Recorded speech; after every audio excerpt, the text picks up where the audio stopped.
Yo, salut tout le monde, c'est Gata Volgar, j'espère que vous allez bien, moi pour ma part je vais plutôt bien, j'espère que vous avez passé une bonne journée, aujourd'hui on se retrouve pour une nouvelle vidéo, donc on se retrouve pour le débrief du match France-Ukraine, match amical entre les deux équipes, victoire de l'équipe de France sans trembler sur le score de 7-1, l'ouverture du score à la 9e signée Kamavinga pour l'équipe de France, 24e but d'Olivier Giroud, à 34e, l'attaquant de Chelsea inscrit un doublé. 38e but de Mykolenko contre son camp. À la mi-temps, il y avait 4-0 pour les Bleus. 53e réduction de l'écart de l'Ukraine signé Tiyankov.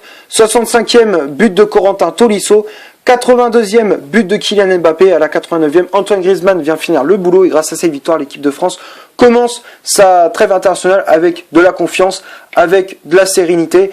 Et une victoire importante, voilà, même si voilà, on avait une équipe ukrainienne assez faible en face, mais voilà, ça fait plaisir de voir nos champions du monde retrouver le chemin du but, voilà. Donc c'est vrai que ces derniers temps, on avait marqué pas beaucoup de buts, voilà, hormis le match contre la Croatie, on avait gagné 4-2, mais là, on a remis un score de baby-foot, voilà, aux Ukrainiens, voilà, ça faisait très longtemps qu'on avait plus vu une équipe de France aussi efficace devant le but.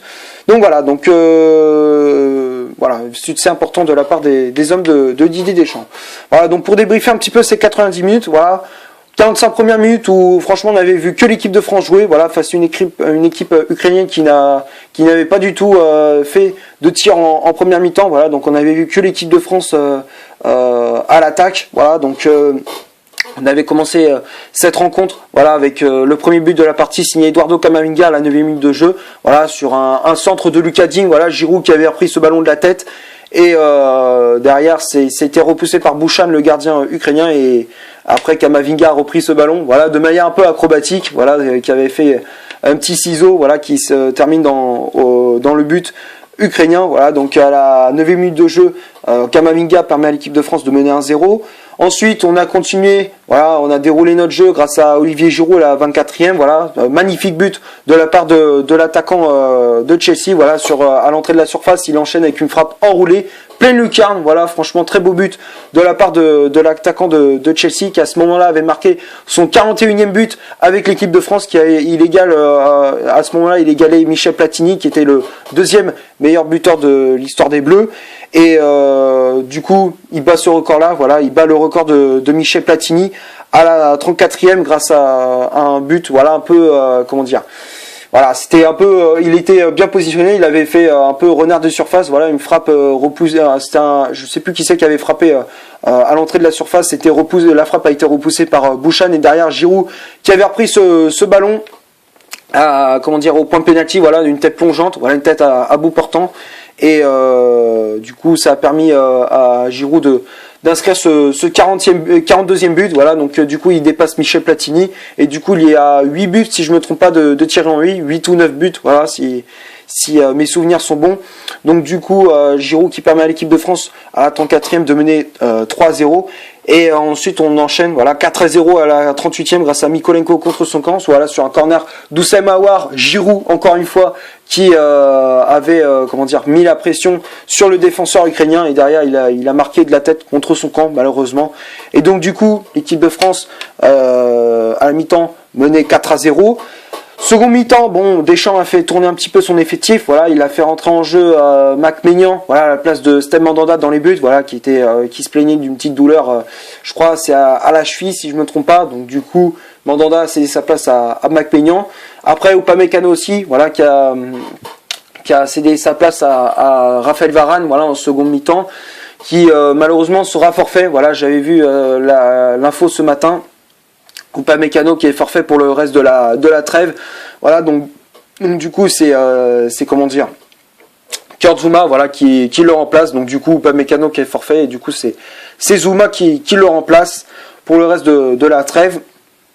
Et voilà, donc après au fur et à mesure on a vu Pogba rentrer en jeu à la place de Camavinga, Griezmann, Ben Yedder, Mbappé, voilà, donc du coup on a fait rentrer les cadres en second mi-temps, voilà, pour avoir un petit peu de minutes dans les jambes pour les prochains matchs de l'équipe de France. Et après, bon voilà, on avait concédé le but en début de second mi-temps à la 53e grâce à Tiyankov, voilà, qui avait repiqué dans l'axe. Il avait fait une belle percée, voilà, il avait repiqué dans l'axe, il avait pris de vitesse Varane et Langlais, et derrière il enchaîne une frappe à l'entrée de la surface que Mac Maignan ne pouvait absolument rien faire. Donc à la 53e, l'Ukraine réduit l'écart, donc ça faisait 4-1.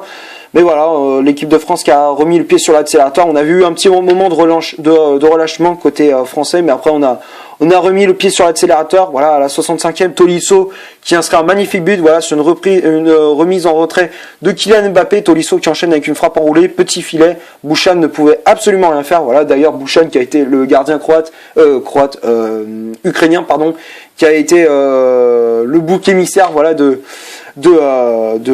l'équipe de France. Voilà, donc il a pris cher. Voilà, on va pas se mentir, il a pris vachement cher dans cette rencontre. Voilà, donc à la 65e, Tolisso permet à l'équipe de France de mener 5-1.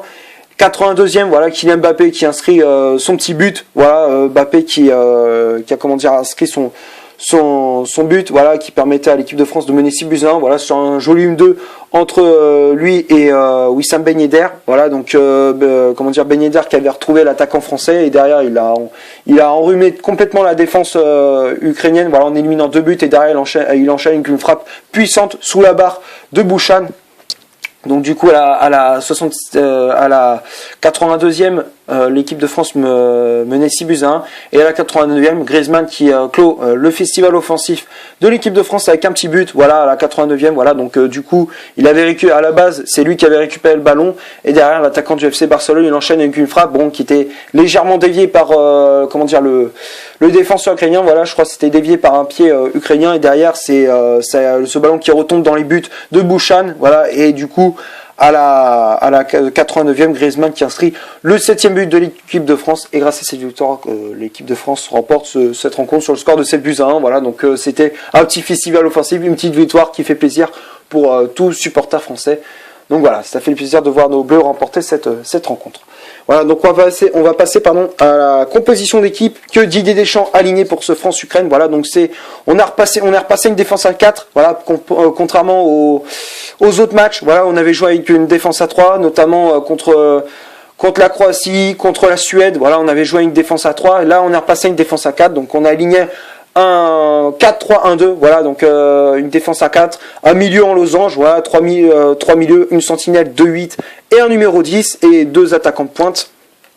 Donc le 11 de départ, Steve Mandanda dans les buts, charnière centrale Upamecano associé à Clément Lenglet, les latéraux Pavard à droite, Digne à gauche, Nzonzi en poste de sentinelle, Tolisso et Kamavinga en poste de milieu relayeur, Houssem Aouar en numéro 10, voilà, donc première titularisation pour Kamavinga et première titularisation également pour Houssem Aouar, première sélection et première titularisation pour le milieu lyonnais.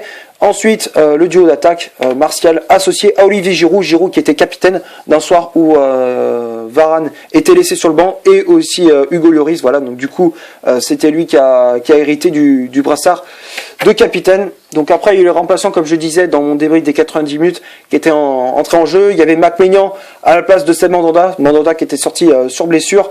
Varane à la place d'Upamecano, également sorti sur blessure. Pogba qui était entré en jeu à la place de Kamavinga. Griezmann à la place d'Aouar. Ben Yedder à la place de Giroud. Et Kylian Mbappé qui était entré en jeu à la place d'Anthony Martial. Voilà pour le 11 de départ. Voilà, donc moi j'ai trouvé que le 11 de Deschamps, voilà, la tactique, le schéma tactique de Deschamps était très intéressant. Voilà, moi j'ai trouvé très intéressant, et on a vu un peu plus d'efficacité. Alors on va me dire ouais, mais c'était que l'Ukraine. Oui, mais tu regardes, c'était un schéma tactique différent. On a repassé une défense à 4. On a vu un Pavard qui jouait à droite. Donc du coup on a retrouvé une défense qui est, qui s'est mieux retrouvé, voilà, contrairement à une défense à 3 où, voilà, on avait vu plusieurs joueurs qui étaient un petit peu à la rue. Quand on avait vu lors de lors du match contre la Suède, on avait vu Upamecano, Varane et Kimpembe, bon ça allait, mais voilà, ils avaient du mal à se retrouver, tout comme contre la Croatie avec en défense Hernandez, Lenglet et Upamecano, voilà, qui étaient encore une fois un petit peu voilà, en difficulté. Et là on a retrouvé une défense à 4, et là on a vraiment retrouvé une équipe de France, voilà, vraiment intéressante, voilà, défensivement et offensivement aussi, voilà, avec un milieu assez dense, voilà, et au milieu de terrain avec un Aouar aussi qui jouait en numéro 10, et voilà, qui faisait un petit peu l'électron libre, et après le duo d'attaque Martial Giroud qui a très bien fonctionné. Donc voilà, donc franchement c'était un 11 de départ très très intéressant. Moi j'ai bien aimé le schéma tactique mis en place par Deschamps. Voilà, donc on va passer maintenant aux statistiques de cette vidéo. Donc on va commencer par celle de l'équipe de France. Les hommes de Deschamps, c'est 55% de possession balle, 24 tirs au total, dont 13 tirs cadrés, 679 passes au total, donc 91% de passes réussites, 7 fautes commises, 0 carton jaune, 0 carton rouge, 0 position de hors-jeu également, et 8 corners obtenus par l'équipe de France. Et du côté de l'Ukraine, les hommes de la légende de l'AC Milan, voilà, l'ancien joueur de l'AC Milan, voilà, Andrei Shevchenko, voilà, qui est le sélectionneur de l'Ukraine. Voilà, donc il avait malheureusement 45% de possession de balle, 7 tirs au total, dont 3 tirs cadrés, 564 passes au total, dont 88% de passes réussites, 10 fautes commises, 3 cartons jaunes, 0 carton rouge, 2 positions de hors-jeu et 1 corner obtenu par les Ukrainiens. Voilà, donc j'ai pas grand chose à dire dans les statistiques, voilà, ça représente parfaitement la physionomie de ce match. Voilà, l'équipe de France qui a clairement dominé cette rencontre, voilà, face à une équipe ukrainienne assez fébrile, assez assez faible. Donc voilà, donc on a vu une équipe de France nettement au-dessus par rapport face à cette équipe ukrainienne. Voilà, donc on va passer maintenant au top et au flop de cette vidéo. Donc on va commencer par Steve Mandanda. Voilà, Mandanda qui a fait un très bon match. Voilà, le gardien de l'OM qui a fait qui a pas eu grand chose à faire en première mi-temps, même si voilà, il y avait 2 tentatives en première mi-temps. Voilà, bon, c'est vrai qu'on a très peu vu Mandanda dans cette rencontre, mais voilà, il a fait quand même 2 bonnes parades. Voilà, il a fait 2 bonnes sorties. Voilà, aussi en première mi-temps. Voilà, donc un match assez relax. Voilà, de la part du gardien, du gardien de l'OM. Voilà, donc Mandanda, je le mets dans le top. Après, lâcher un central, Upamecano, l'anglais. Les deux, je les mets dans le top. Voilà, Upamecano qui a fait une bonne entrée en jeu, enfin qui a fait un bon match. Voilà, donc même si voilà, il a été un petit peu mis en difficulté, un petit peu en première mi-temps, voilà, sur quelques pressings de la part des joueurs ukrainiens.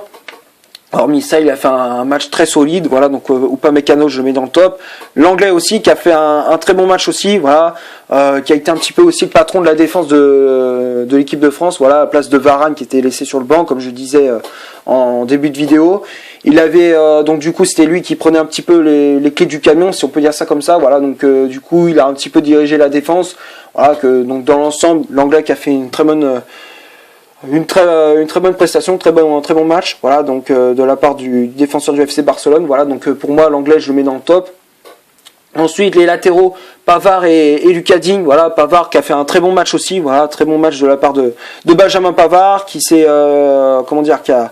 qui a été très actif sur son côté, voilà, dans son couloir. Il a apporté beaucoup offensivement, voilà, en adressant de très bons centres. Défensivement, il a été très costaud aussi, voilà. Donc pour moi, Benjamin Pavard, je le mets dans le top. Digne aussi qui a fait une très bonne prestation, voilà. Lucas Digne qui m'a plu, voilà, franchement il m'a plu, voilà, sur son côté, voilà, il a apporté beaucoup de solutions sur son côté, voilà, donc il a créé beaucoup d'occasions de but.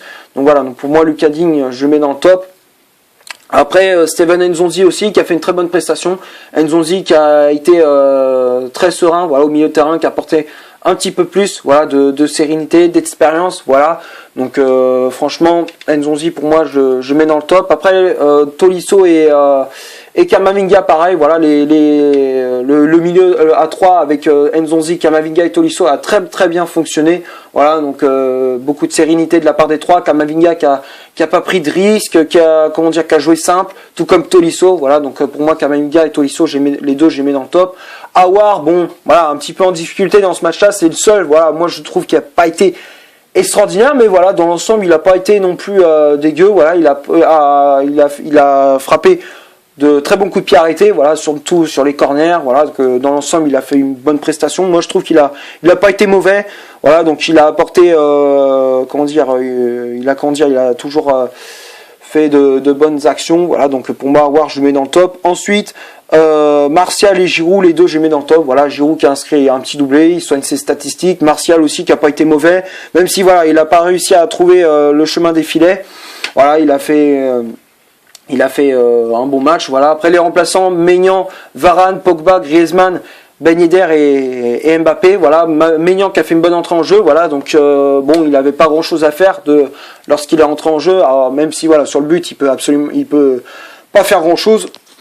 Hormis ça, il a fait une bonne prestation, voilà, donc pour moi, Maignan, je mets dans le top. Varane aussi, qui a fait une bonne entrée en jeu, voilà, donc qui a un petit peu et rééquilibré, voilà, la défense de l'équipe de France, voilà, avec Clément Lenglet, voilà, donc pour moi, Varane, je mets dans le top. Pogba aussi, qui a fait une entrée en jeu assez intéressante, même si, voilà, en ce moment, c'est pas la grande forme, mais voilà, il a fait une entrée en jeu, comment dire, il a apporté beaucoup de maîtrise, il a apporté aussi de la technique, voilà, donc au milieu de terrain.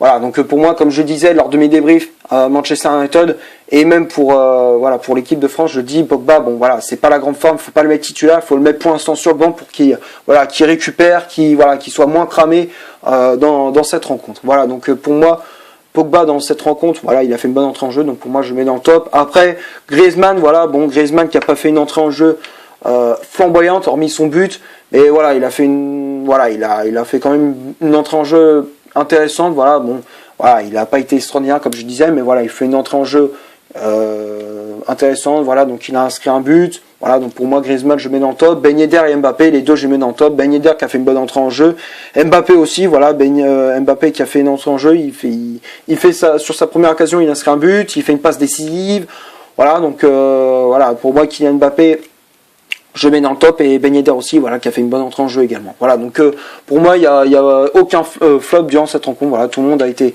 très bon dans cette rencontre. Voilà, donc c'est tout ce que j'avais à dire pour ce France-Ukraine. J'espère que la vidéo vous aura plu. Si c'est le cas, vous laissez un énorme like.